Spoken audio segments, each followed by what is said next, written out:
नमस्कार मित्रांनो, तोहिरी माझा मितवा या मालिकेच्या पुढच्या भागामध्ये ईश्वरी आता सगळ्यांना ते पेपर्स दाखवते, जे पेपर्स लावण्याच्या आईला विकले गेलेले आहेत. तर ते पेपर्स मात्र ती आता राकेशने जे विकलेले आहे तर ते दाखवते. आणि हेच ते पेपर आहे की लावण्याच्या आईला मात्र आता ह्या राकेशने विकलेले आहे. तेथे सगळेजण म्हणजे अंजली, अर्णव, आकाश हे सगळेजण ऑफिसमध्ये असतात.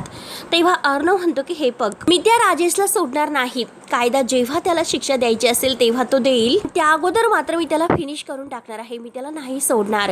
आणि त्या पेपर्सवर अंजलीच्या सह्या सुद्धा असतात. तेव्हा अंजलीला हे बघून आता खूप मोठा धक्का बसतो. त्यानंतर अर्णव मात्र इकडे जेलमध्ये येतो आणि राकेशला धमकावतो. राकेश म्हणतो की तू काहीच करू शकणार नाहीस आणि मी आतमध्ये असताना सुद्धा काही पण करू शकतो. तेव्हा अर्णवला फारच राग येतो. त्यानंतर अर्णव आणि ईश्वरी जेलच्या बाहेर येतात. अर्णवला एक कॉल येतो आणि अर्णव म्हणतो की हो पोहोचतोस. त्यावरती ईश्वरी विचारते की काय झालं, कुठे जायचं आहे. अर्णव म्हणतो की उदयकांचा पत्ता मिळाला. तेव्हा ईश्वरी आता पाहत असते आणि हे सर्व तर वल्लरीने ऐकलेलं असतं. तेव्हा मित्रांनो, आता पुढे नक्की काय होतं हे बघायला विसरू नका. तोपर्यंत धन्यवाद.